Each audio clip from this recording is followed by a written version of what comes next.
বঙ্গবন্ধু কন্যা শেখ হাসিনা দেশে পা দেওয়ার সঙ্গে সঙ্গে তাকে গ্রেপ্তার করা হবে।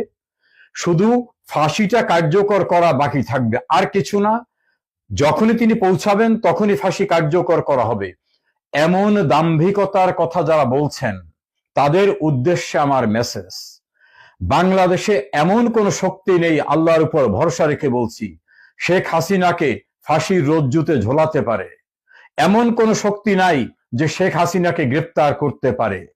আত্মবিশ্বাস রাখুন শেখ হাসিনার কোটি কোটি শুভাকাঙ্ক্ষী শুভানুদ্দায়ীরা, এবং যে অর্বাচীনরা শেখ হাসিনাকে নিয়ে এই অর্বাচীনের মতো কথা বলেন, তাদের উদ্দেশ্যে শেখ হাসিনা নিজের একটা বক্তব্য আমি আপনাদের শোনাই। গ্রেপ্তার করবেন তো দূরের কথা, স্যালুট দিতে দিতে জুতার তলি খুলে যাবে। এটা শেখের বেটি। গ্রেপ্তার করবেন তো দূরের কথা, স্যালুট দিতে দিতে জুতার তলি খুলে যাবে। এটা শেখের বেটি। গ্রেপ্তার করবেন তো দূরের কথা, স্যালুট দিতে দিতে জুতার তলি খুলে যাবে।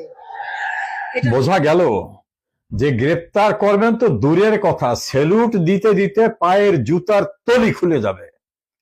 এই দৃঢ়তার সঙ্গে কথা একজনই বলতে পারেন, তিনি আমাদের শেখ হাসিনা, তিনি বঙ্গবন্ধু কন্যা শেখ হাসিনা।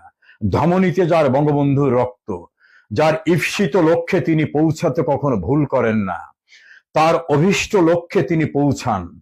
তিনি দৃঢ়চেতা, আত্মপ্রত্যয়ী, সাহসী, দেশপ্রেমী, দূরদর্শী এবং পরিশ্রমী।